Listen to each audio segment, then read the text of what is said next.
sejam bem-vindos a mais um episódio do Storyse. Eu me chamo Julia Bart e hoje vamos falar sobre o documentário Estou Me Guardando para Quando o Carnaval Chegar, do cineasta Marcelo Gomes. Um filme que trata sobre uma cidade em Pernambuco onde as pessoas trabalham e vivem em função da produção de jeans. E ao meu lado, ele que desde os primórdios defende a classe trabalhadora e o direito ao lazer, está ele, Juliano Silva. E aí, avisar que eu já tô aqui com o meu manifesto comunista embaixo dos meus braços, tá? Qualquer coisa eu solto a palavra de Marx. Não, e pra esse filme de hoje é importante a gente ter essa visão assim, né? Porque o negócio é bastante tenso, assim. Sim.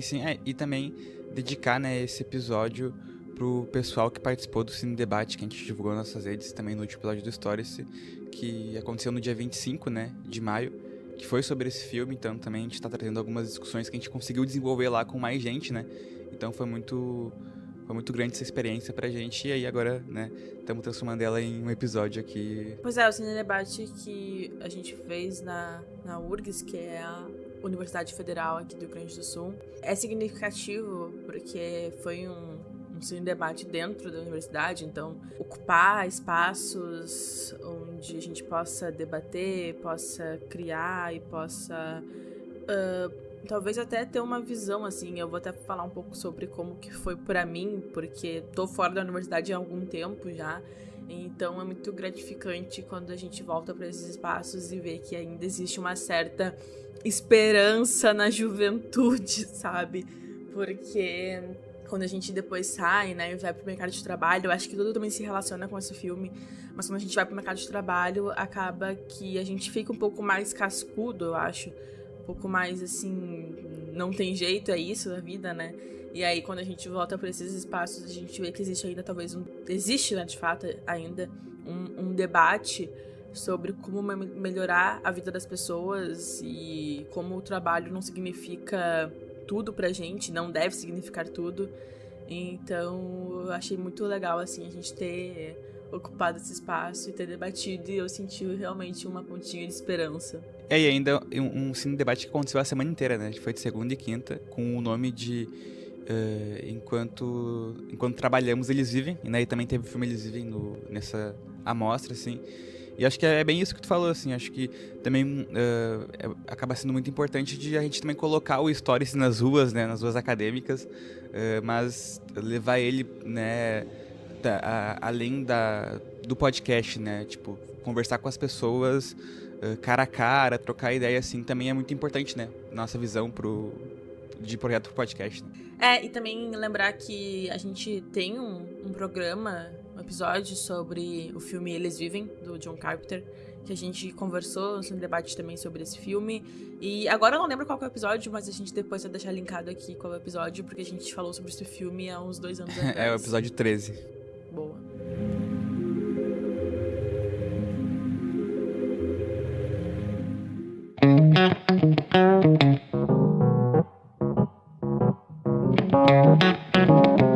Antes de começar o episódio, fica aqui um convite rápido.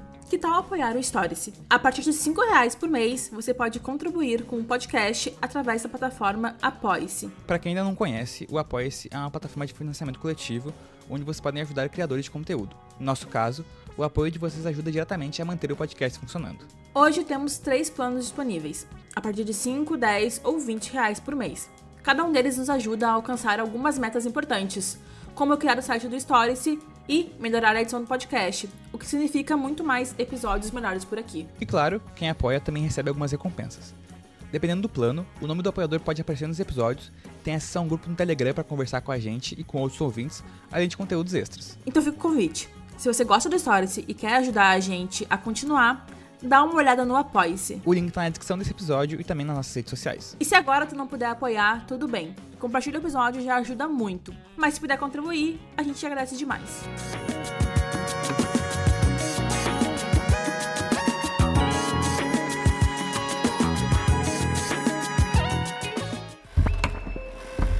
A gente chega de 7 da manhã, fica até 10 horas da noite. Cansa, mas a gente vai ganhar mais, né? Tem alguma época do ano que vocês tiram férias, alguma coisa ou não? É só no carnaval e final de ano. Tu já passou um carnaval aqui? Muito já. Muito. Passei um. E o que é que tu sentiu? Eu? Tristeza, na verdade. Em Toritama, no agreste de Pernambuco, o som das máquinas de costura faz parte da paisagem. Conhecida como uma das maiores produtoras de jeans do Brasil, a cidade transformou um tecido azul mundialmente associado à praticidade e estilo na principal fonte de renda local. Estima-se que milhões de peças sejam produzidas todos os anos em pequenas oficinas instaladas dentro das próprias casas. Ali, trabalho e cotidiano quase se confundem. Muitos moradores são donos do próprio negócio e organizam a produção no próprio ritmo, sem patrão e sem horário fixo. Mas essa autonomia também cria outra rotina. Jornadas que atravessam dias, noites e fins de semana. Exceto em um momento. Quando o carnaval se aproxima, as máquinas param. Famílias vendem o que acumulam ao longo do ano e deixam a cidade em direção às praias do litoral. Toritama fica vazia e por alguns dias o tempo desacelera. Até que o carnaval termina e tudo começa de novo.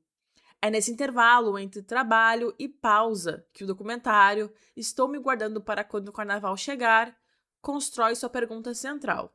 O que acontece quando uma vida inteira é organizada em função de alguns poucos dias de descanso? Esse documentário, ele é um documentário de 2019, né? Mas acho que reassistindo ele recentemente, a gente consegue perceber o quão ele é ainda muito atual, né? Como tu trouxe, né, esse contexto de Toritama.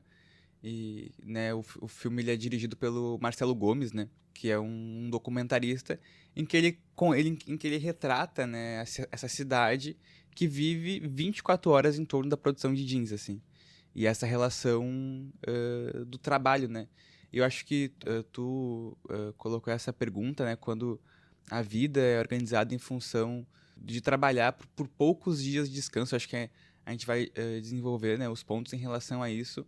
Mas a gente já tem essa noção, né, de que o documentário ele faz é quase um registro histórico, né, desse contexto, dessa cidade de Pernambuco, que faz parte ali do Triângulo das Confecções do Agreste, né, que seria essa região, um dos maiores polos têxteis e de vestiário do Brasil, assim, localizado no Agreste, Pernambuco, e que hoje em dia, né, já aí tem uma estimativa de uma produção de quase 60 milhões de peças por ano, assim.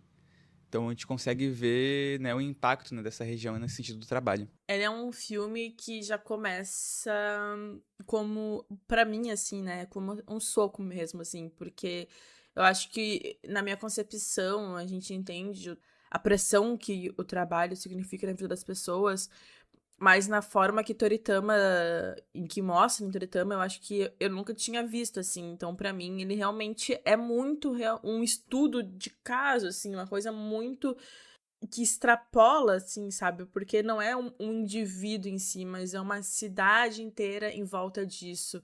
E aí tu trouxe os números, né, que mostram o quanto que a produção deles atua, né, no Brasil em si, né, o quanto a produção deles impacta nessa indústria dentro do Brasil e é muito grande, assim. Então, isso também demonstra o quanto que eles têm a produção deles, né, essa produção exacerbada, né, o quanto que ela movimenta economicamente o Brasil dentro da indústria do têxtil, né, indústria do jeans. E até a questão do filme em si, né, eu nunca tinha visto outro filme do Marcelo Gomes, esse é o primeiro filme que eu vejo dele, e eu gostei bastante, assim, eu acho que ele conseguiu conduzir uma narrativa muito própria dele, né, do filme, a gente vai falar um pouco mais sobre isso, mas também mostrar de fato quem são essas pessoas que vivem nessa cidade e deixar elas falarem por si, elas comentarem sobre a vida delas, elas trazerem o que elas queriam trazer pro filme de verdade, assim, não é algo dramatizado, vitimizado, né? É realmente uma visão muito própria daqueles indivíduos e genuína, assim, porque eles estão falando sobre eles mesmos sem nenhuma roupagem, né? Sem nenhuma intenção de fantasiar alguma coisa. E aí eu acho que para isso que realmente servem os documentários, né? Quando a gente mostra um pouquinho ali. Claro que nem tudo sempre vai ser neutro, né? O cinema não é neutro. Mas ainda assim, quando a gente consegue se aproximar de uma veracidade, é muito bom. E aí também comentar que o filme, ele foi bastante falado, né, em 2019, e continua até hoje, né? Mas também comentar que ele foi para alguns prêmios, né? Ele foi pro Festival Internacional de Cinema de Berlim, em 2019, e aí lá ele foi bastante aclamado. Todo mundo, quem tava ali, né, comentou muito sobre o filme, né? Ele foi elogiado pela crítica internacional e pelo público. Então isso também demonstra o quanto que ele é um filme que impacta não só dentro do Brasil, mas também fora, né? Inclusive participou de outros festivais ao redor do mundo, assim, né? E isso também mostra, né? Tipo, o filme foi para Chicago, por exemplo, no Festival Internacional. Enfim, isso também, né, denota o quanto que o filme ele é importante numa escala internacional, assim. Sim, né? E o Marcelo Gomes, né? Tu falou que é o primeiro filme que tu assistiu. Pra mim também. Eu conhecia outras obras dele, acho que até interessante citar, acho que uma das mais conhecidas é Cinema, Aspirinas e Urubus, que eu ainda não assisti. E, aliás, né, já recomendar que tá disponível na Tela Brasil, que saiu recentemente, né? Acho que a gente até pretende fazer alguma discussão, né, sobre esse novo streaming brasileiro, mas já tá lá disponível. E também o Volto Porque Te Amo, né? Que também é um outro filme do diretor, assim.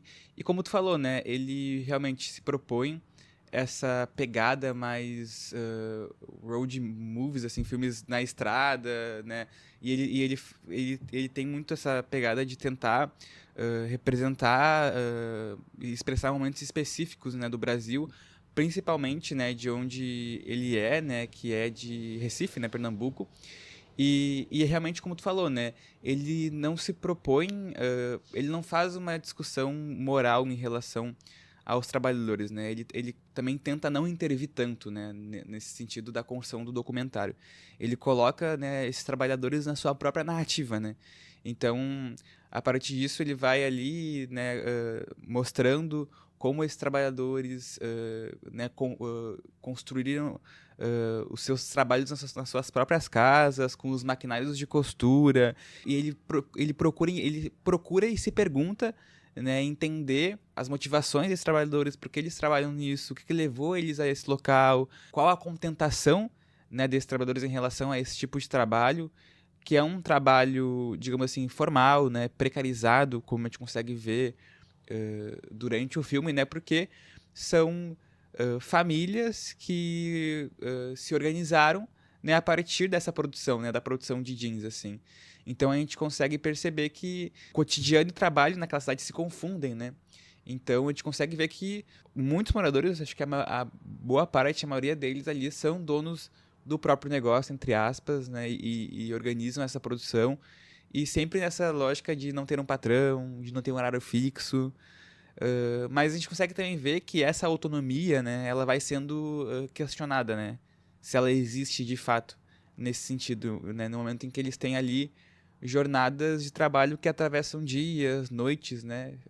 Finais de semana. A gente consegue ver alguns trabalhando boa parte, né? Três turnos do dia, assim, sabe? Tem um ponto principal que a gente também precisa comentar nesse começo de discussão, né? É que o documentário em si, ele não tá pra julgar, assim, não é um julgamento sobre essas pessoas que trabalham, que têm jornadas exaustivas de trabalho, né? Existe todo um cuidado em tratar dessas pessoas, porque existe, né? Porque, além disso, existe todo um discurso de empreendedorismo no Brasil, né? Então, o documentário, ele vai mostrando, né, como esse discurso do empreendedorismo acaba, às vezes, por cair, né? Cair em certas questões que mostram que não é bem assim, sabe? Que não é tudo isso que pregam, né, que os empresários pregam, né? Qualquer um pode ser empreendedor, ou tu só precisa ser teu próprio chefe, ou é muito fácil. Bem esses discursos que a gente ouve por aí, né? E aí, para tratar um pouco sobre a questão do empreendedorismo, que eu acho que é um ponto importante do documentário, né? Quando a gente vai ver Toritama, parece que é fácil pra gente pensar que aquela rotina ali, ela é uma realidade muito específica, né? Que só acontece ali. Mas, na verdade, ela acaba conversando com um movimento bem maior que está acontecendo no Brasil nas últimas décadas. A gente pode pensar ali, né, que a partir dos anos 90 existia um cenário de mudança no mercado de trabalho, né, com aumento de informalidade e menos empregos formais. Assim, né, começou a ganhar força uma ideia que hoje parece muito mais familiar pra gente, né? A de que talvez o melhor caminho para as pessoas fossem, né, trabalhar por conta própria. E bem naquela perspectiva mesmo de ser o seu próprio patrão. E aí, junto disso, né, começou a vir algumas frases que provavelmente todo mundo já ouviu em algum momento. Como aquelas, seja seu próprio chefe, faça seu próprio horário, transforme seu sonho em negócio. E essa promessa, né, ela não é à toa. Porque para muita gente, empreender realmente significa ter uma autonomia, ter uma independência e uma chance de construir algo próprio. Mas também para outras pessoas, abrir um negócio ou trabalhar por conta própria não é exatamente um sonho, não começa como um sonho. Começa porque talvez o emprego formal não aconteceu, porque a renda não é suficiente, ou porque aquela ali parece ser a alternativa mais possível. Então, talvez por isso que Toritama seja tão interessante, né? Porque no documentário as pessoas elas falam com orgulho sobre serem donas do próprio negócio, do próprio tempo, porque não existe patrão e também não existe um relógio de ponto. Mas, aos poucos, também parece uma contradição. A gente vai caminhando ali, né? O documentário vai mostrando esse lado, mas também tem um outro lado, né? Tem um contraponto. Que quando o trabalho depende só da pessoa, parar também depende só da pessoa. E, às vezes, a gente vê ali que eles realmente não param nem pra comer. Eles comem em cima das máquinas. Eles almoçam e jantam em cima das máquinas. E aí o filme começa a se perguntar, né? Porque talvez não seja apenas só sobre trabalho, mas também sobre o que acontece quando toda a tua vida começa a girar em torno da próxima produção, da próxima entrega, da próxima pausa. E aí é isso que o documentário traz, porque ele começa mostrando o quanto o trabalho significa para essas pessoas, o quanto eles até parecem infelizes nessa produção exacerbada, né? Mas mesmo assim, quando chega a pausa, é um momento de alívio, é o único descarrego que eles têm. Então tem toda essa construção. Pois é, né? A gente, como tu falou, a gente não vê as pessoas necessariamente reclamando sobre essa situação, né? E muitos até defendem esse modelo de trabalho porque ganham mais produzindo mais, né? Eles falam bastante isso. Se eu trabalhar mais, eu vou receber mais. Só que isso vai criando uma lógica onde o trabalhador explora a si mesmo, né? Então, um processo de autoexploração, assim. E aí, acho interessante a gente tentar né, trazer um pouco de contexto, assim, para essa situação do trabalho no Brasil, né? Uma leitura de situação do trabalho no Brasil, que é a partir, né, do contexto da política neoliberal no Brasil. Então, acho que é interessante entender que ela vai ganhar força no final da década de 80, né, de 1980, e vai se consolidar nos anos 1990, principalmente durante os governos do Fernando Collor e do Fernando Henrique Cardoso. Então, esse processo, né, acontece em um contexto de crise econômica, né, 80 e 90, de inflação elevada, de dívida externa e também pressão de organismos internacionais, né, como o Fundo Monetário Internacional, FMI, e o Banco Mundial, que são bancos que vão também, né, expressar políticas neoliberais, tanto expressar quanto incentivar, né? E também nesse contexto a gente vai ter inspirações, né, em relação ao neoliberalismo das políticas da Margaret Thatcher no Reino Unido e do Ronald Reagan nos Estados Unidos. Então, é esse neoliberalismo que né, se renova, em que vai defender a redução da intervenção do Estado na economia, a abertura do mercado internacional, privatizações e um dos pontos principais também que relaciona com o documentário, que é a flexibilização das relações de trabalho. Então, a gente vai ter, né, a partir desse momento, dessas implementações das políticas neoliberais no Brasil, né, o crescimento da terceirização, da informalidade, desses discursos de empreendedorismo individual. Então, essa ideia central, né, de que o mercado ele deveria organizar a sociedade de forma mais eficiente do que o Estado. Assim. Então, vai transferindo para os próprios indivíduos a responsabilidade por emprego, por renda e por sobrevivência. E aí eu acho que é justamente nesse contexto, né, justamente com esse contexto, que a gente consegue também explicar, né, o crescimento desses modelos produtivos como acontece em Toritama, que é marcado pela flexibilização do trabalho, pelas facções domésticas, né, que são as casas, né, porque cada casa virou um local de trabalho, e por essa figura de trabalhador que se enxerga como empreendedor de si mesmo, assim. E além desses contextos da década de 80 e 90, né, a gente vai também, no governo Temer, né, 2016, e a gente vai ter em 2017 a reforma trabalhista, também que após, né, alterar, né, fazer alterações no direito do trabalhador, a gente vai ter também várias mudanças que vão retrocedendo nesse sentido de conquistas, né, em relação ao trabalho, assim. Então, a gente vai ter mudanças na regulamentação da jornada de trabalho, na contribuição sindical, no direito de férias, na inclusão do trabalho intermitente. Então, a gente vai ter vários problemas que também vão se refletindo, assim. O que parece é que existe muito um discurso que foi vendido para esses trabalhadores. Como tu trouxe, todo esse contexto do neoliberalismo, né? E também a questão do nosso próprio governo nessa época, né? 2019 e tudo mais. Então, parece que realmente existia um discurso sendo vendido e que foi se instalando em Toritama muito essa questão do trabalho por si só. E até também trazer um pouco sobre como que o próprio diretor chegou a essa cidade.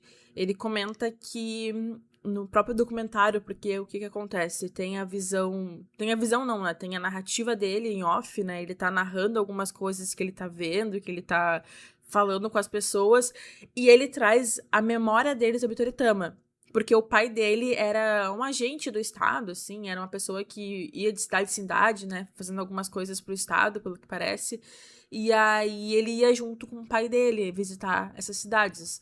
E aí ele lembra muito de Toritama da infância dele, que era uma cidade bem mais rural, que vivia bastante da agricultura. Então era essa visão que ele tinha de Toritama na infância. E aí ele volta para essa cidade porque ele ouve, né, falar que durante o carnaval acontece uma coisa muito diferente, né? Que as pessoas vendem as próprias coisas dentro de casa, geladeira, fogão, televisão, pra ir aproveitar o carnaval.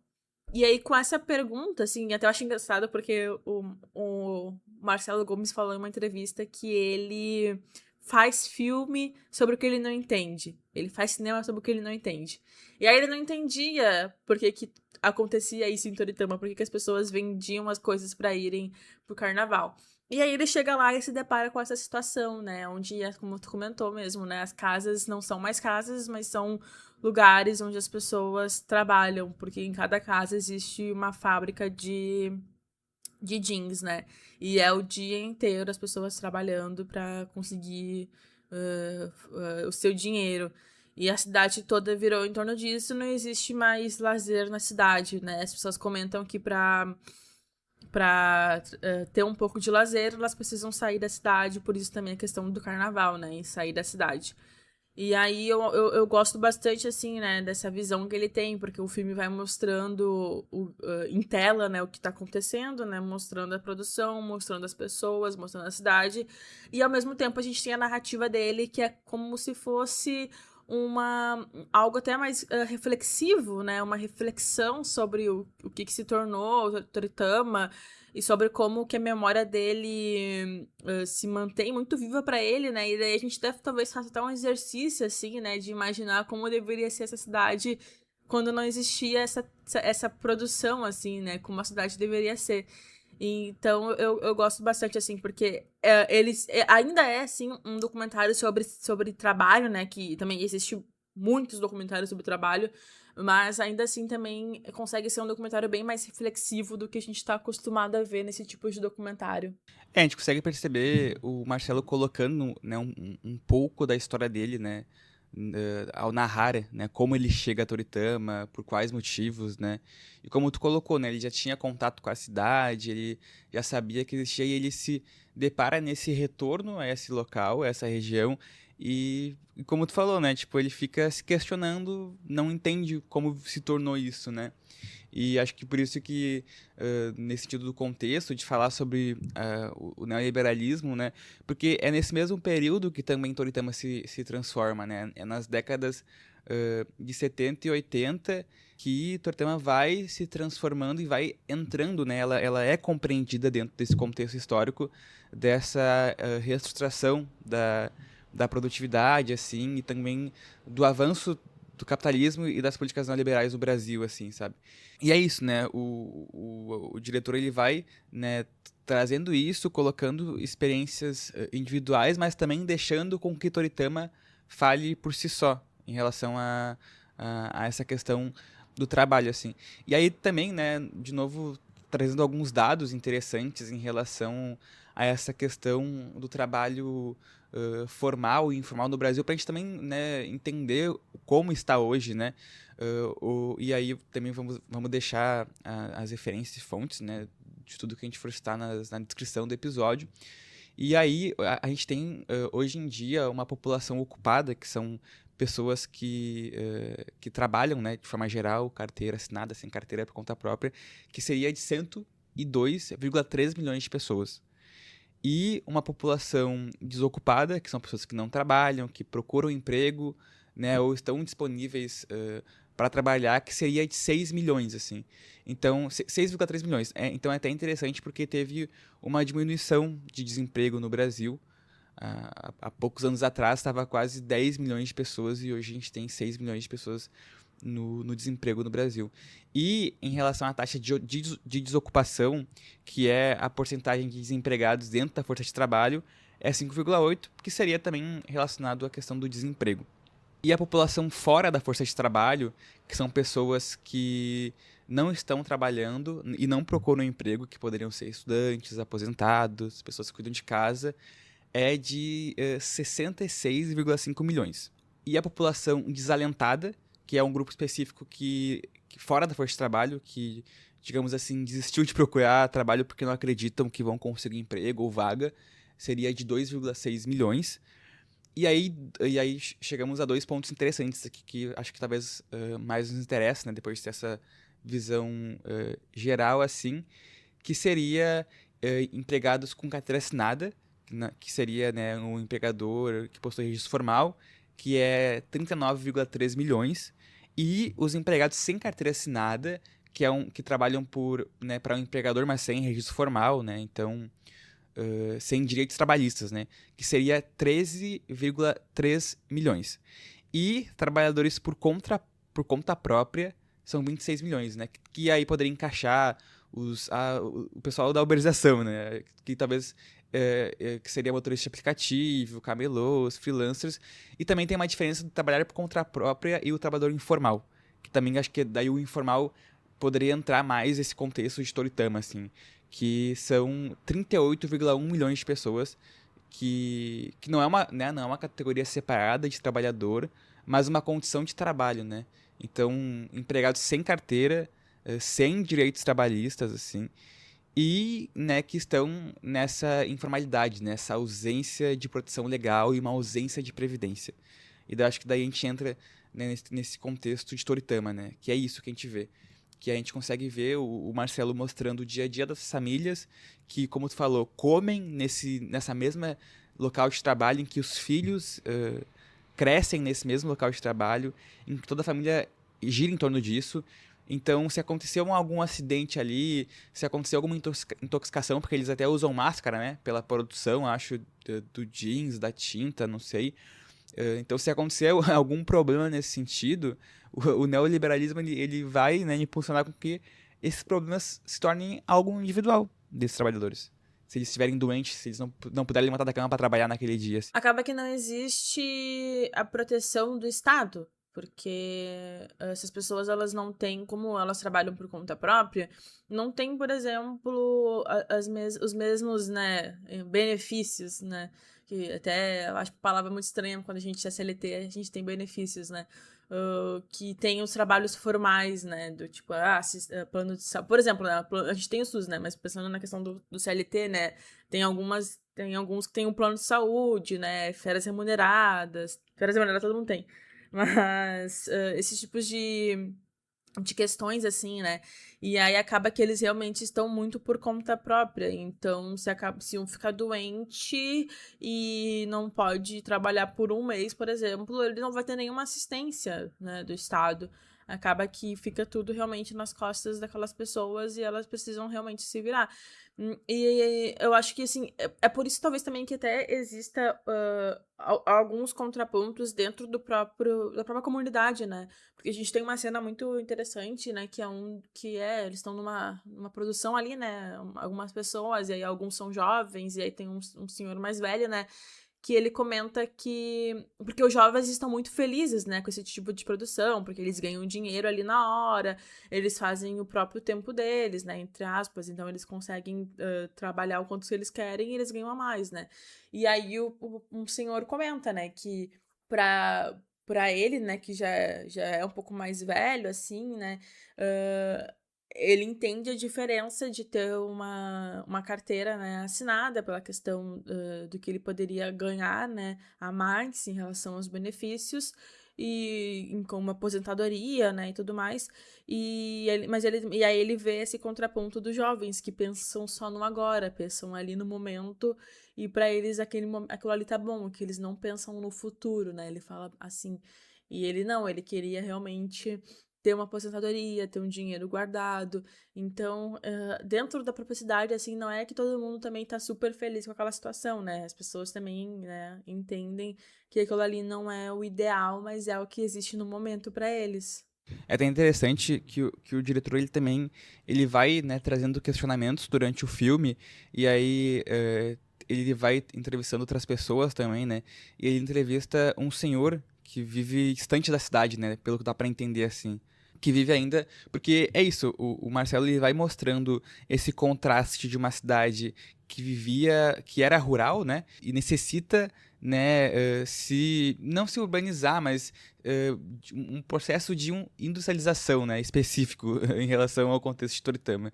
E aí ele traz o relato desse senhor, assim, que vive distante da cidade, e acho tão bonito porque ele fala que ele é o único ali, um dos únicos moradores que ainda consegue parar, né, para poder olhar o céu, né, poder esperar a chuva. Porque ele fica falando que ele é um senhor que ele sabe quando vai chover ou não, né? E aí eu acho que é interessante esse contraste também que o Marcelo ele escolhe de como, né, de trazer esses relatos das pessoas que moram lá, mas também trazer visões diferentes, né?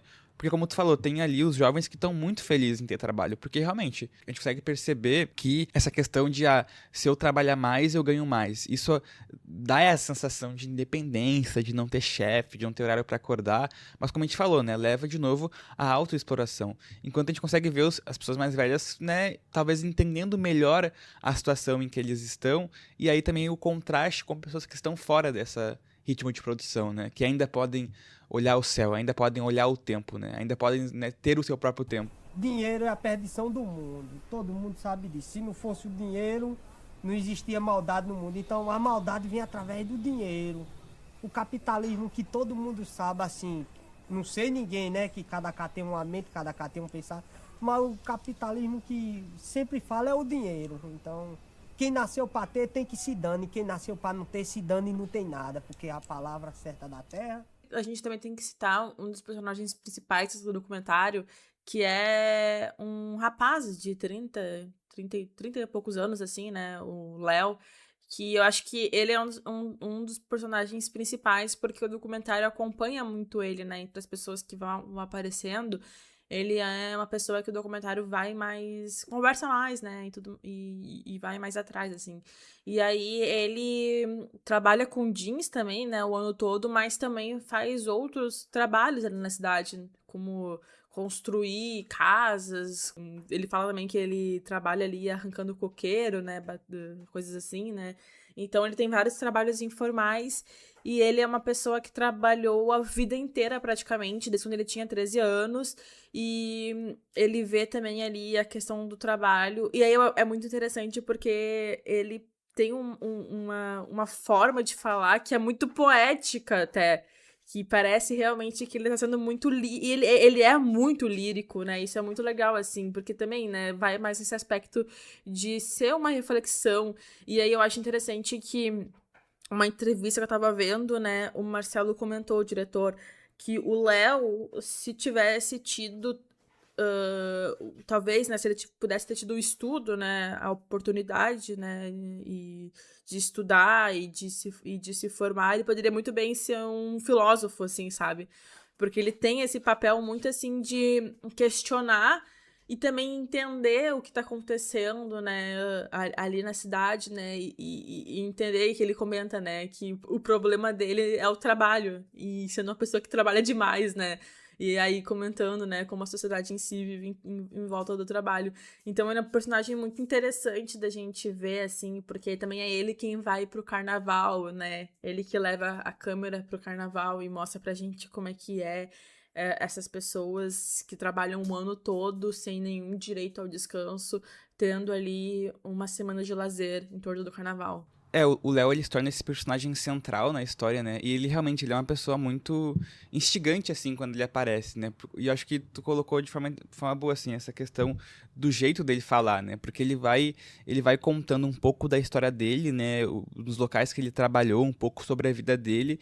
E ele vai sempre refletindo e se questionando. E ele fala sobre... Tanto ele fala muito bem sobre a relação de trabalho, e ele até fala da questão do capitalismo, né? Ele fala que o dinheiro é um dos maiores mal da sociedade, e que se não houvesse dinheiro, a cidade, tipo assim, o mundo seria um lugar melhor, assim. E realmente, acho que essa visão dele como um filósofo, assim mesmo. E uma das primeiras cenas que quando o Marcelo encontra ele tá dormindo, né? E aí ele já inicia, já relatando por um documentário quase uma reflexão sobre dormir, né? Ele fica falando, eu gosto de trabalhar, mas eu gosto também de dormir, mas dormir é muito melhor. E aí, vocês me pegaram aqui eu deitado, sabe? E aí, realmente, assim, são partes bem altas, assim, do documentário, ao trazer, né, relato dessas pessoas, dos trabalhadores que vivem ali, e relatos tão reais, né? Parece que, acho que até o próprio Marcelo fala isso, né? De que quando, né, ele, como a gente trouxe, né? Ele grava o que ele não entende, né? E ele falou até numa entrevista sobre isso, que quando ele foi pra Toritama, assim, claro, fazer um documentário, acho que tem esse processo de tudo, claro, tem uma narrativa, um roteiro, mas tu nunca sabe pra onde pode ser levado, né? Acho que é quase um processo de pesquisa, né? Tipo, pode mudar as rotas, sabe? Pode alterar alguma coisa, mas o próprio Marcelo falou que ele teve a sorte de ter contato com essas pessoas e essas pessoas conseguirem guiar o caminho, sabe? E eu acho que por isso que ele não precisou fazer um debate moral, um discurso moral, ou intervir com algum discurso dele, porque só aquelas pessoas já bastavam, sabe? Elas na frente da câmera, conversando, falando, algumas até, né, se questionando sobre se sentir confortável ou não na frente da câmera, né? Ou até tem uma parte inicial lá que tem um rapaz que tá junto com uma mulher e aí ele fala, corta essa parte porque eu acho que não ficou tão boa, assim, sabe? Eles também, né... Estão dirigindo. Querendo também entender o filme, tentar participar de alguma forma, sabe? Eu acho que isso é muito legal dessa parte documental, assim. Acaba que o documentário vira um processo da cidade toda, né?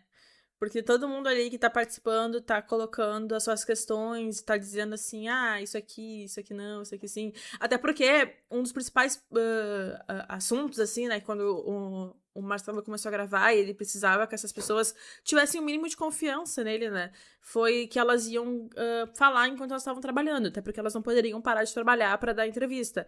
Porque a questão do trabalho, né, como a gente trouxe, já é muito importante, então não tinha porquê e elas não iam parar de fato. Então o Marcelo vai filmando e enquanto eles estão trabalhando, e eles vão falando, né? Enquanto eles estão trabalhando. Porque no documentário existe muito um sentido assim do que tu mostra e o que tu deixa de fora. O que vai entrar na edição final e o que não vai entrar, né? Então eu acho que no filme, né? No Estou me guardando para quando o carnaval chegar. Existe muito uma observação daquelas pessoas, o que elas estão fazendo, daí a câmera mostra mesas de trabalho, né? Tipo, 6 pessoas no mesmo lugar, na mesma casa trabalhando, né? E aí fica um tempo assim, nelas e mostrando, e aí tem algumas partes que as pessoas estão conversando na frente, né? No plano principal, e no fundo as outras continuam trabalhando, né? Elas não param pra observar ou pra ficar, tipo, elas olham às vezes um pouquinho, mas depois continuam a trabalhar, né? Até porque também existe um senso de curiosidade, mas ainda assim o trabalho vence essa curiosidade. Então, mesmo que o colega esteja dando a entrevista, eles não param de trabalhar pra ficar cuidando, né? Então, eu acho que tem uma experiência dentro desse documentário que vem muito pela sensação. A sensação que isso vai nos causando, a sensação que a gente tem enquanto espectador de estar olhando essa cidade, né? De estar observando essa cidade, sabe? Então, tem até aquela cena que é uma das minhas favoritas, na verdade, que é a cena em que o Marcelo filma alguém na máquina, trabalhando na máquina, e tem um barulho muito ensurdecedor, tem um barulho muito alto, né? E aí esse barulho, assim, ele comenta que traz uma certa angústia pra ele, uma certa sensação ruim, né? E aí ele tira o som e deixa só a repetição do trabalho, só a imagem do trabalho. Aí depois ele coloca uma música mais clássica, e aí já traz também um aspecto um pouco mais suavizado, mas ainda assim traz angústia pro diretor. E aí eu fiquei me perguntando muito o que essa cena trazia pra mim, e eu sinto um senso artístico muito forte nela. Pra mim, ela representa muito a arte do cinema em si. Porque... E é até um pouco bonita, assim, sabe? Até um pouco, assim, da questão da repetição e a questão do som, assim, traz uma certa sensação de arte, né? De beleza, quando a gente vê sem o significado, sem entender o que vem por trás, né? Mas aí quando a gente coloca todo o contexto do filme, todo o contexto daquelas pessoas, da cidade, acaba que também tem uma sensação de tristeza, né? Uma sensação, assim, de que é isso aqui, a vida dessas pessoas aqui, e a nossa vida também, de alguma forma, também seja isso aqui, seja essa repetição. Ele vai interagindo com essa situação a partir da edição mais, né? Acho que talvez a forma como ele não interviu na momento da gravação, mas ele intervém nas reflexões que ele traz na edição, né? De fazer isso que tu falou, de brincar com isso, de falar que ele se sente agoniado, né? Angustiado, né? E faz sentido, porque realmente ele não tá acostumado com aquele espaço, aquele ambiente em que 24 horas do dia é o barulho da máquina blocando toda hora, sabe? E é isso, né? Nesse sentido, em Toritama, né? Nesse processo do trabalho, é isso que... Esse é o som de Toritama, né? Esse é o cotidiano de Toritama, né? E aí até, como o documentário também, ele não escolhe também por gravar, sei lá, uma praça, né? Gravar outros locais. E até quando ele se propõe, né? Ele vai gravar as calçadas, né?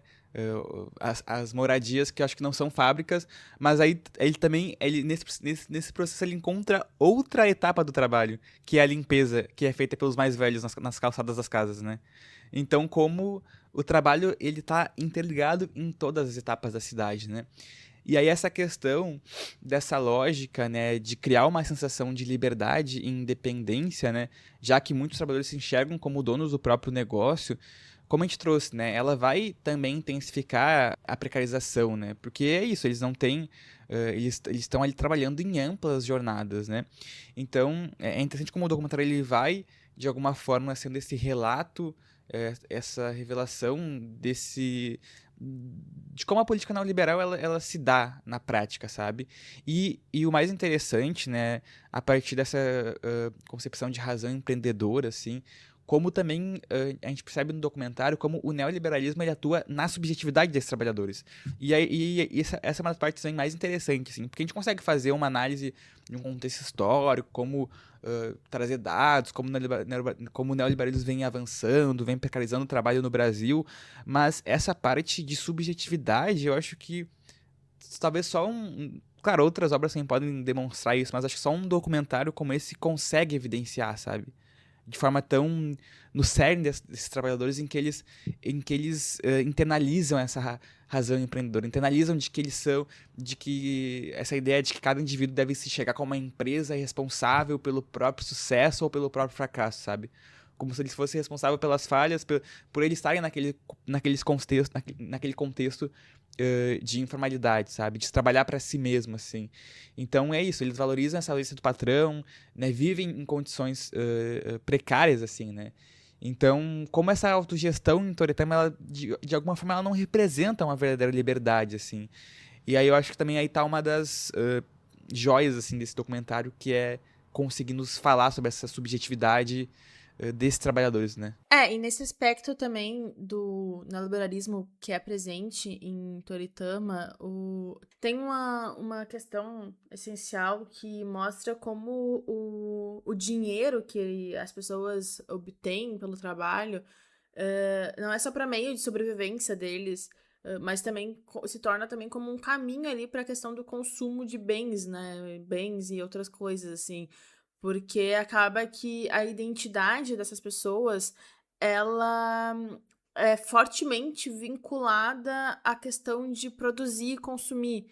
Então, quem são eles se não essas pessoas, esses indivíduos que produzem e que trabalham em torno do jeans, sabe? Então, existe muito esse discurso mesmo, né, de que quanto mais elas produzirem, quanto mais elas tiverem as relações delas mediadas pelo trabalho, onde o trabalho em si se torna realmente uma promessa, né, de consumo e de realização pessoal. Até tem a cena em que o Léo tá trabalhando numa construção e ele tá trabalhando porque vão erguer uma casa onde vai ser uma fábrica. E aí ele comenta, né, que em troca... Ele não, na verdade, o Marcelo, o diretor, comenta, né, que em troca do trabalho dele, do trabalho braçal dele, de ajudar ali a construir a casa, ele vai ganhar uma vaga, um emprego fixo nessa nova fábrica. E eu acho que isso exemplifica muito o que acontece, que é o neoliberalismo, na verdade. Então, existe essa dinâmica, né, esse ciclo em que as pessoas trabalham cada vez mais para consumir mais e reforçando esse modelo que vai valorizar a produtividade acima do bem-estar e das relações pessoais. Sim, sim, né? E tá muito também interligado aí, de novo, né? Eu citei a questão desse termo da uberização, né? Também tá muito ligado a isso, né? Porque a uberização hoje é esse modelo de trabalho marcado pela informalidade, pela flexibilidade, a ausência de vínculos empregatícios. E aí, da mesma forma que o carro, a moto acaba virando local de trabalho de um trabalhador informal, naquele contexto, a casa, né? É o local de trabalho, né? Aí quão extremo pode ir, né, a política neoliberal a ponto de fazer com que né, um indivíduo ele perca a própria individualidade nesse sentido, porque ele tá em casa ou tá no trabalho, sabe? Ele tá no intervalo ou tá trabalhando, tá comendo ou tá no trabalho, sabe? E acho que, como tu falou, esse exemplo, pô, demonstra essa autoexploração, né? Totalmente essa autoexploração, assim. Então, de ele entender que ele vai trabalhar para poder trabalhar mais, né? Não existe um meio termo, digamos assim, né? Tem alguma época do ano que vocês tiram férias, alguma coisa ou não? É só no carnaval e final de ano. Tu já passou um carnaval aqui? Muito já. Muito. Passei um mês. E o que é que tu sentiu? Tristeza, na verdade. O papel do carnaval dentro do filme faz esse contraponto, porque como não existe um lazer na vida das pessoas, como a vida delas se resume a trabalho, o carnaval ele é uma metáfora para uma vida sem lazer, né? Porque ao longo do documentário, o carnaval ele parece menos como uma festa e mais como uma interrupção, né? Até o título do filme meio que sugere, né? Uma espera, guardar o tempo, a energia e expectativa para viver depois, né? E aí, nesse contexto, o descanso, ele deixa de fazer parte da rotina e passa a ocupar um lugar bastante excepcional, basicamente, né? quase como uma resposta para um ano inteiro de produção. E aí acontece que o lazer, ele não é mais como um direito, ele é realmente como se fosse um prêmio para essas pessoas. Então, eu até queria ver tua visão, assim, porque isso acontece mais pro final do filme, né? Mas eu queria saber o que tu achou, assim, dessa parte sobre o carnaval, que meio que vai fechando o filme em si. Pois é, né? O filme ele já indica nesse nome, né? Nesse título, Estou Me Guardando para Quando o Carnaval Chegar. E eu acho que é um título, é um bom título e um título bem chamativo, assim. E o que a gente percebe, assim, é o carnaval representando essa ruptura temporária, né? Como tu falou, essa ruptura do tempo. Então ela representa essa diferença do tempo em relação à lógica exaustiva do trabalho em Toritama. Então a gente percebe que os trabalhadores ali, durante praticamente todo o ano, eles trabalham submetidos a um ritmo intenso, né, nas facções, que são as casas, né, os locais de trabalho, trabalhando longas jornadas para poder produzir e acumular dinheiro para quando o carnaval chegar, né, para fevereiro, para um momento específico do ano, o único momento em que a cidade interrompe completamente a produção, em que a cidade fica silenciosa, né, as oficinas fecham, as máquinas silenciam e muitos moradores eles lutam para poder ir pro litoral em busca do descanso, do lazer e da liberdade. Cara, eu acho que é tão profundo, sabe? Como o documentário ele vai construindo até chegar nesse momento em que é isso, chegou o momento de ir pro carnaval. Quem conseguiu juntar dinheiro vai ir, e quem não conseguiu começa a vender as coisas da própria casa pelo desespero de não querer ficar na cidade de Toritama, onde o ritmo não é mais o trabalho, né? O ritmo é silêncio, sabe? E aí eu fiquei refletindo muito sobre isso, sabe? Do porquê essa... Claro, a gente entende, né? Acho que todo mundo que se preparou, sei lá, pra viajar no final do ano, se preparou pra ir pra um carnaval, realmente há essa espera, esse aguardo, é uma coisa, né? Faz parte da nossa cultura bastante, né? Mas entender entender como essas pessoas que não conseguem ir entram nesse desespero por não conseguir ficar na cidade, sabe? E eu fiquei muito refletindo sobre isso, porque eu acho que quando a cidade ela para nessas férias, nesse feriado, assim, eu acho que as pessoas elas não estão mais acostumadas com essa Toritama, sabe? De silêncio, em que não há trabalho, sabe? E acho que se torna tão angustiante ficar naquele local, sabe? Em que as pessoas têm que vender as coisas da própria casa para poder ter esse espaço de liberdade, né? De válvula de escape. Eu acho que eu gostei dessa tua reflexão, assim, porque realmente parece que existe uma aversão à cidade durante o carnaval, assim, é impossível ficar aqui dentro, porque elas estão tão acostumadas com o barulho das máquinas, com a correria do dia a dia, que quando chega essa época e não tem ninguém, assim, parece que realmente gera um estranhamento que é impossível de ficar ali. E também vem muito pelo lazer, porque como a gente falou, é uma semana que essas pessoas vão ter de lazer por um ano inteiro. Enquanto a gente, né, que tá num espaço que tem mais lazer, e nem tanto assim, né, pra falar a verdade, né, mas a gente ainda assim, né, tá difícil, o Porto Alegre tá difícil, mas assim, a gente tem 1 minuto de lazer também, todo mundo corre, né, o que foi, por exemplo, lá, até trazer aqui uma experiência pessoal, mas em maio agora, no começo do mês, teve o show da Fresno, né, aqui em Porto Alegre, que foi um show gratuito, né, então assim, teve 70 mil pessoas no show, que era um show gratuito, que foi super massa, foi super legal. E a gente tá tão carente de lazer que qualquer coisa que acontece na cidade, né? Em qualquer cidade, não é só Porto Alegre, né? Mas em qualquer cidade grande, assim, né? Qualquer coisa que acontece de graça, as pessoas querem muito participar, querem muito ir. Porque existe toda uma rotina de trabalho, né? Que é exaustante para as pessoas. E aí, nesse contexto de Toritama, eu imagino que... Cara, se pra gente que tem um pouquinho de lazer, às vezes, né? Uma vez por mês ali, né? Uma coisa assim... Já é super cansativo, né? Já é super maçante trabalhar só um pouquinho. Imagina para essas pessoas que trabalham o ano inteiro e só tem uma semana pra se divertir, né? Deve ser muito sufocante ficar lá. Deve ser muito sufocante não ir, né? E tem um senso de pertencimento, né? Tu vai junto, né? Tu tá com a família, com as pessoas, né? Então, gera um senso de pertencimento, né? Então, assim...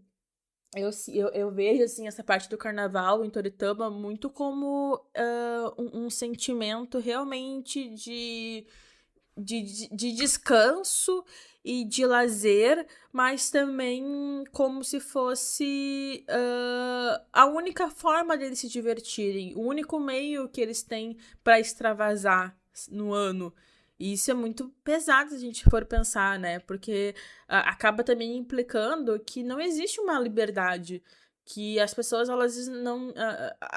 o que prega tanto, né, o empreendedorismo, né, na tal liberdade, acaba que ela não, de fato ela não existe, né, quando essas pessoas só conseguem se divertir durante uma semana do ano. E é isso que eu coloquei, né? Essa parte do documentário, assim, que acaba sendo o principal porque tá no título, é uma parte muito, muito fácil de tu se identificar com essas pessoas, né? Porque eu realmente, como tu falou, eu também consigo muito me identificar com esse sentimento, sabe? Tipo, não só de esperar o carnaval, mas de esperar o fim do ano. Eu gosto muito do evento do final de ano, da virada do ano, sabe? E esse evento de viajar, eu acho muito... Gosto muito desse sentimento, assim.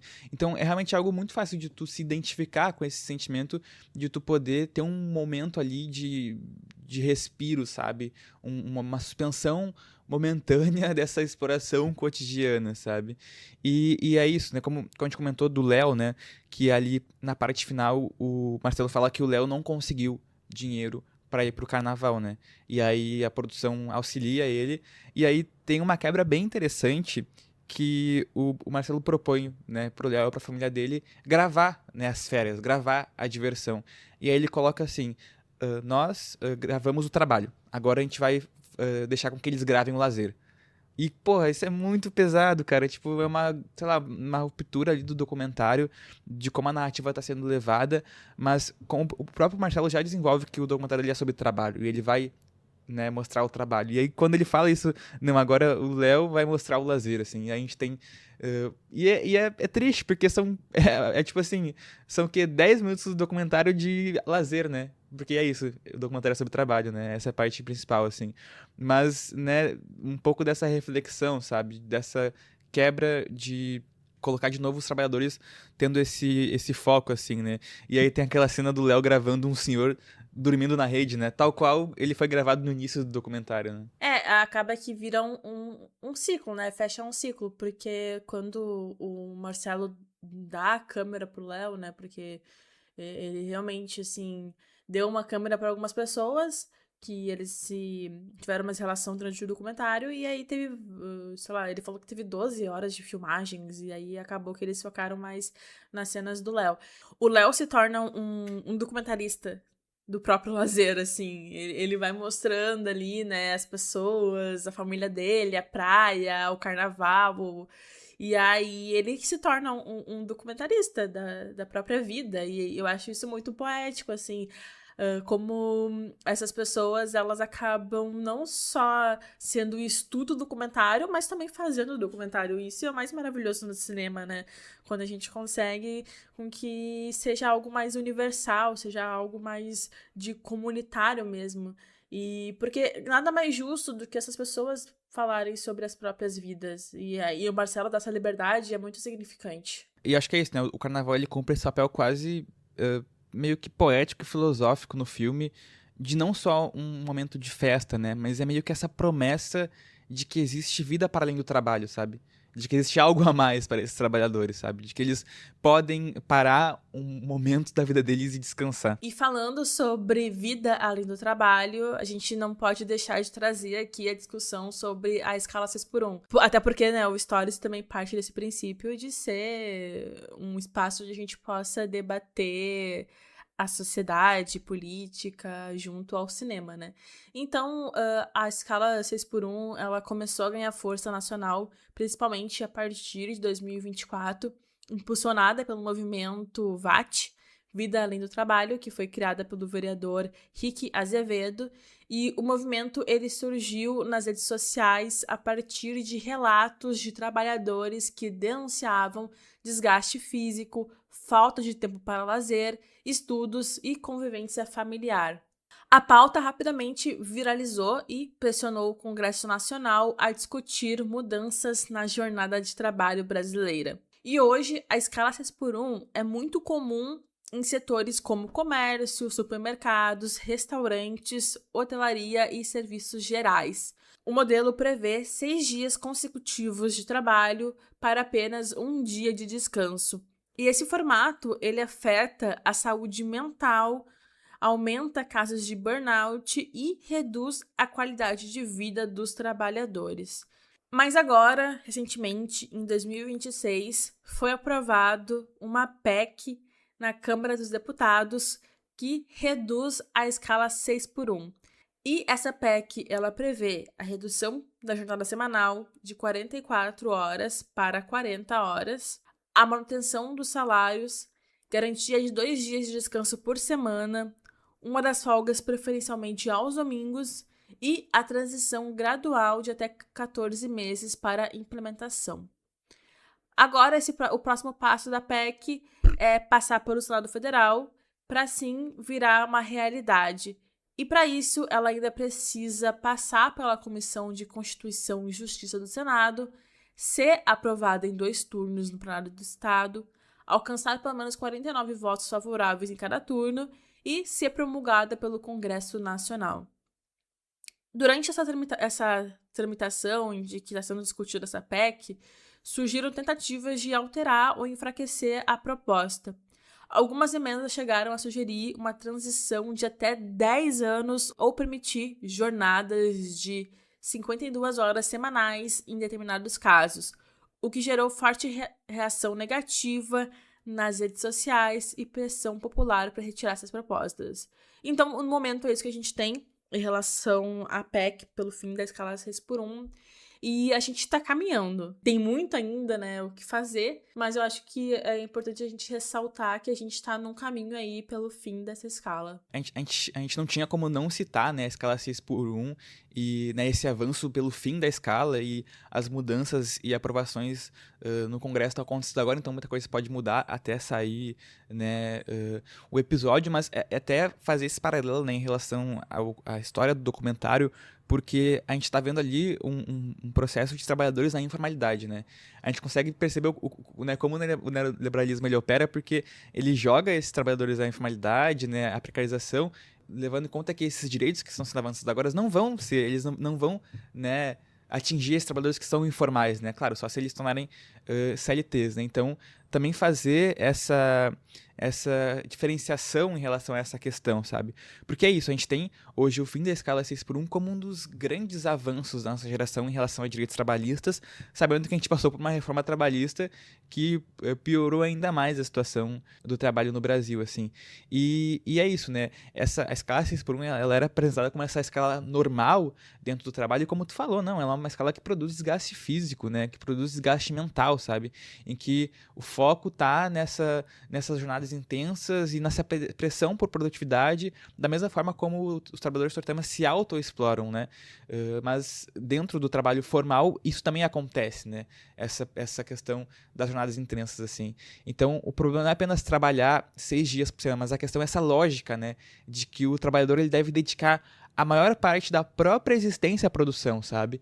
Então acho que esse debate ele dá para levar em relação ao documentário, porque ainda são trabalhadores mesmo informais, então o quanto tempo eles levam nessa questão da produção, enquanto o descanso ele é apenas uma recuperação mínima, sabe? Para continuar trabalhando, assim, não é algo tão importante, é uma espera pelo carnaval, sabe? Fazendo esse paralelo ao documentário, assim. E também, quando a gente consegue olhar para a história do trabalho no Brasil, a gente percebe que muitos dos direitos que hoje parecem naturais, né, foram resultados de longas lutas sociais. Então, a própria jornada de 8 horas, né, o descanso semanal remunerado, né, as férias, o 13º salário e a própria consolidação das leis de trabalho, né, a CLT. Então, elas não surgiram espontaneamente porque os governos de bom grado foram lá e nos recompensaram, sabe? Não, foram conquistas construídas por trabalhadores que se organizaram, que protestaram, que pressionaram o Estado por melhores condições de trabalho, assim. Então, nesse sentido, essa discussão, né, do fim da escala 6x1, ela pode ser compreendida como essa parte de um processo histórico muito maior, né, de disputa, assim, né? Então, se antes as gerações anteriores lutaram para, né, reduzir jornadas exaustivas, né, garantir direitos básicos, hoje os trabalhadores eles querem eles querem poder descansar, né? Eles querem poder ter lazer, querem poder estudar, conviver com a família, poder sair num final de semana, ter um lazer assim. E eu acho que é isso, né? Acho que é interessante ver como essa pauta ela acabou pegando vários setores da sociedade, né? Então, e acabou sendo aceita e tá nesse processo, passou no Congresso e agora vai para o Senado, assim. Então, acho que é um debate muito importante porque, até que a gente citou, eles vivem no início, né? Que a gente fez um cine debate, e até é interessante porque há 2 anos atrás, né, em 2024, a gente fez o episódio do Eles Vivem e a gente falou, né, sobre a pauta do 6x1, pelo fim da 6x1, e como ela estava surgindo, assim, nesse debate, enquanto debate público no Brasil. E hoje a gente consegue ver um avanço muito maior e quase, né, ela se dando de fato, né, na realidade brasileira, assim. Então, a gente está vendo a gente tá vendo um grande momento histórico, assim. Mais um momento histórico. Mas esse momento histórico é muito significante mesmo, né? E muito importante pra gente enquanto sociedade e também pro indivíduo, né? Enquanto trabalhador. Até porque a gente tem uma noção, eu acho que é muito recente, né? Do quanto o trabalho não deve e não pode significar a nossa vida, né? O quanto o trabalho, ele tudo bem, ele é um meio que a gente pode se orgulhar, que a gente pode gostar e deve gostar também, né, do que a gente faz, do que a gente trabalha, mas ele não deve moldar a nossa identidade, né? Eu acho que a gente, enquanto indivíduo, tem tantas capacidades, tem tantas formas de realmente viver e exercer a nossa individualidade, exercer o nosso direito, que a gente não deve só focar nesse aspecto. E isso adoece, querendo ou não, uma sociedade inteira. Eu acho que também esse é um discurso muito também de uma juventude que vem agora, que até eu vejo, assim, muitas pessoas meio sendo contradizentes em relação a isso, né? Porque existe todo um discurso da atual juventude de não viver para trabalhar, de que o trabalho realmente não deve significar tudo e de que a gente deve prezar pela nossa saúde mental. E eu concordo muito com isso, assim. E isso vai muito de contraponto a uma geração que já é mais velha, que já está há mais tempo no mercado e que observa o trabalho como o resumo da vida, né? Então, assim, eu entendo que tudo é um aspecto muito de contexto histórico, de geração, e que cada pessoa fala do seu lugar ali, né, do que viveu, das suas vivências, mas eu acho muito importante a gente trazer esse olhar para essas pessoas, né, mais jovens e que observam que elas não querem ir pelo mesmo caminho que os seus pais, os seus avós foram, porque entendem que aquilo não é um benefício, né, aquilo não deve significar toda uma vida. Sim, né? E é isso. Acho que o fim das classes por um é uma grande conquista, assim, nesse sentido.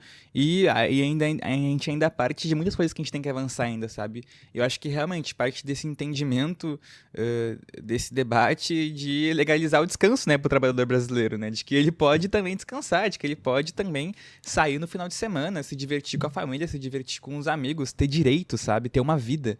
E eu acho que principalmente fazendo essa conexão com esse documentário, né, em que esses trabalhadores eles não têm de fato um descanso na semana, sabe? É tipo 24 horas do dia trabalhando, sabe? Tipo, de novo, né, o que a gente trouxe, esse processo de autoexploração constante, sabe?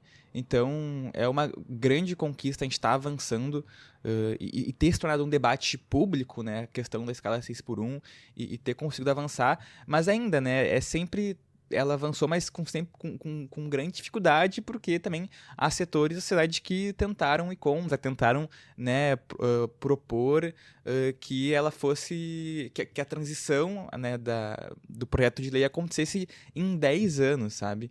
Então, ainda a gente sofre nessas oposições da extrema-direita, principalmente, que ainda, né, veem no neoliberalismo como a melhor forma, como a melhor, né, ideologia política para ser implementada no Brasil, né? A gente já vivencia isso, sabe? Então, eu acho que são grandes conquistas e ainda muitas coisas que a gente ainda precisa conquistar, né? Para que todas as pessoas possam ter o direito ao descanso. E por isso também a gente vai ficar atento, porque esse debate ainda tá acontecendo e a gente tem que estar aí observando e acompanhando.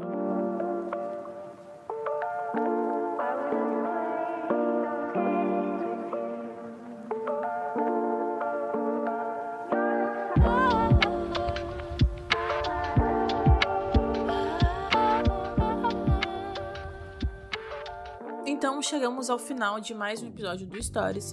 E não se esqueçam que esse episódio é um recorte. E claro que muitas coisas interessantes e relevantes ficaram de fora. E as referências e sugestões estão na descrição. E nesse episódio a gente tratou sobre o documentário Estou Me Guardando para Quando o Carnaval Chegar, que fala sobre a cidade de Toritama, onde as pessoas vivem da produção de jeans e tem só uma semana de lazer no carnaval. É um tema que a gente não estava tanto no nosso radar, mas é um documentário que eu já tinha assistido e que entrou no nosso campo de visão após o Cinedebate que a gente participou, né? Enquanto trabalhamos, eles vivem, em que a gente participou de 2 dias, né? Um que é com esse documentário e outro com o filme Eles Vivem, e também tentando trazer um pouco das discussões que a gente teve até no próprio Cinedebate, assim, até muitas das partes aqui que eu trouxe foi discussões que a gente acabou construindo com o pessoal lá, né, até por isso dedicar, né, tanto pro evento, mas para as pessoas que participaram do Cinedebate, sim, porque é isso, a gente consegue também, a partir disso, criar relações e trocar mais ideias sobre essa questão, tanto sobre o documentário, mas sobre esse debate tão importante que é a questão do trabalho no Brasil, né, sobre os mundos do trabalho, assim.